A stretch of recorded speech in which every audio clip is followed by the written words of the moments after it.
Welcome back, Shinobi of the Hinata Village. Today we dive into the most iconic, overpowered, and mythologically inspired summons in the entire Naruto franchise. Summoning Jutsu isn't just a combat trick, it's a powerful ancient technique that allows ninjas to bring forth beasts, gods, guardians, and relics from beyond the normal world. From deadly monkeys and wise toads to the literal soul-reaping Shinigami, these summons have changed the course of Shinobi history. In this ultimate deep dive, we're breaking down the top 10 most legendary summons of all time, ranked not just by power, but also their legacy, lore, and impact on the story. If you're ready to learn which summons reshape the ninja world, then channel your chakra, grab your summoning scroll, and let's begin. Number 10. Quintuple Rashimon, the ultimate defense. Let's start this list with a monstrous defense summon that defines what it means to stand unshaken in battle, Quintuple Rashimon. Originally used in its triple form by Orochimaru during his fight against Naruto's four-tailed form, the Rashomon gates act as a multi-layered barrier designed to block or reduce the power of incoming attacks. But the Quintuple Rashomon is in a league of its own. Only the legendary Hashirama Senju was seen summoning this version, and it's said to have blocked 20-tailed beast bombs from Kurama. The Rashomon gates are inspired by Japanese folklore, with demonic faces that intimidate opponents and represent protection from evil spirits. The sheer chakra and control needed to manifest all five makes this one of the rarest and most resilient summons in the entire Naruto series. Quintuple Rashomon is more than a defense. It's a symbol of a shinobi's resolve to stand firm against overwhelming power. Number 9. Monkey King Enma, Staff of Judgment. Coming in at number 9 is the wise and brutal Monkey King Enma, the personal summon of the third Hokage, Hiruzen Sarutobi. Appearing during the fateful invasion of Konoha, Enma is a talking, humanoid monkey with a no-nonsense attitude and the ability to transform into the adamantine staff, a weapon said to be harder than diamond. This summon isn't just powerful, it's ancient. Enma speaks with authority, suggesting he served under multiple Hokage. He was prepared to kill Orochimaru himself during the Konoha Crush, but was restrained by Hiruzen. Enma is clearly inspired by Sun Wukong, the Monkey King of Chinese mythology. His presence reinforces the traditional folklore basis behind many Naruto summons. Number 8. Sage Art 100-Armed Cannon, Divine Demolition. Another Hashirama exclusive technique, this towering summon is both divine and terrifying. Sage Art 100-Armed Cannon, a massive wooden statue resembling a 1,000-armed cannon, a Buddhist deity. This jutsu represents spiritual transcendence and ultimate destructive power. It requires sage mode and wood release, and only one man ever combined both. Hashirama used this legendary summon during his battle against Madara Uchiha, who had Kurama covered in perfect Susanoo armor. The statue overwhelmed both the Nine Tails and Susanoo, neutralizing them with raw divine force. Every palm has the power to absorb chakra. Just one touch can cripple an opponent's energy flow. Its 1,000 hands reference traditional Buddhist statues, suggesting enlightenment, karma, and spiritual justice. It turns battle into a divine judgment, a true god-tier jutsu that reflects Hashirama's nature. Powerful, yet merciful. Number 7. Three-way Summoning, Legendary Sannin Contract. Number 7 is more than a technique, it's a contract of balance. The three-way deadlock summoning, used first by the legendary Sannin, Jiraiya, Tsunade, and Orochimaru, and later echoed by Naruto, Sakura, and Sasuke. This technique brings forth three of the most iconic beasts in Naruto: Gamabunta Toad, Katsuya Slug, Muanda Snake. Each represents a battle domain. Manda with brutal speed and venom, Drain Atsuya's chakra sharing and regeneration, Gamabunta with a massive blade, high durability, and intelligence. The balance of mind, body, and spirit. The rivalry and unity among the Sannin, yin, yang, and neutrality. This summoning is passed down through generations, signifying a torch being handed from masters to students. It connects past and present shinobi. Number 6. Gate of the Great God.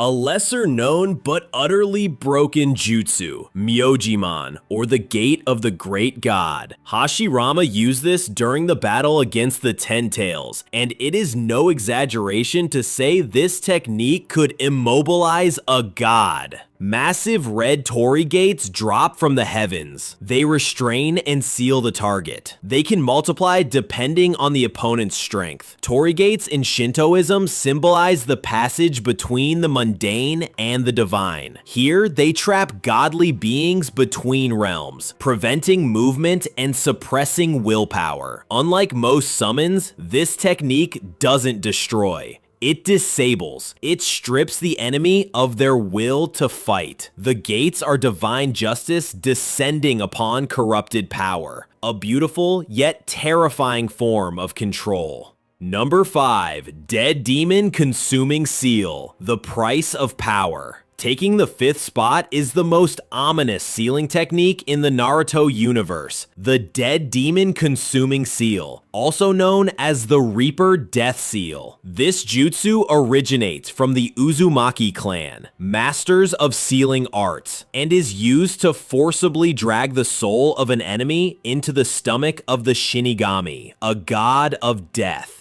Caster summons the Shinigami and sacrifices their own soul. Shinigami pulls the soul of the target from their body. Souls are sealed forever in the Shinigami's belly. It is used by Hiruzen Sarutobi to seal Orochimaru's arms, and later by Minato to split Kurama's chakra during Naruto's birth. A devastating last resort that represents sacrifice, justice, and the eternal price of stopping evil. With a specific mask from the Uzumaki clan, the Shinigami's belly can be cut open to release the sealed souls, a trick Orochimaru used during the 4th Great Ninja War. This summoning is proof that sealing arts can be just as terrifying and final as any tailed beast. Number 4. Shima and Fuka Saku, the Sage's Support. In 4th place, we recognize the most underrated but essential summons for mastering Sage Mode, Shima and Fuka Saku, the Elder Toads of Mount Myoboku. These wise sages are not flashy juggernauts like Kurama or Gedo Mazo, but they provide something even more crucial, the ability to gather and regulate natural energy in battle. Shima and Fuka Saku are husband and wife aged toads with vast experience in battle, nature chakra, and senjutsu. They are the ones who trained both Jiraiya and Naruto in Sage Mode. Histos and perch on the shoulders of the summoner and channel natural energy directly. Sibling frees up the summoner to move and fight without breaking Sage Mode. Together, they can use incredibly powerful genjutsu based on sound. During Jiraiya's infiltration of the Hidden Rain village, they use their unique frog song genjutsu, an auditory illusion that paralyzed the paths of pain. Shima and Fukasaku represent wisdom and unity. Unlike brute force summons, they reinforce the value of teamwork and inner balance. Number 3, Ninetales summoning the Band Transformation. Controlling him is like taming one's own inner demon, a recurring theme for Naruto. Number 2. Ido Tensei, Resurrection of Legends. In 2nd place, we acknowledge the most terrifying large-scale summoning jutsu ever created, Ido Tensei, or the Reanimation Jutsu.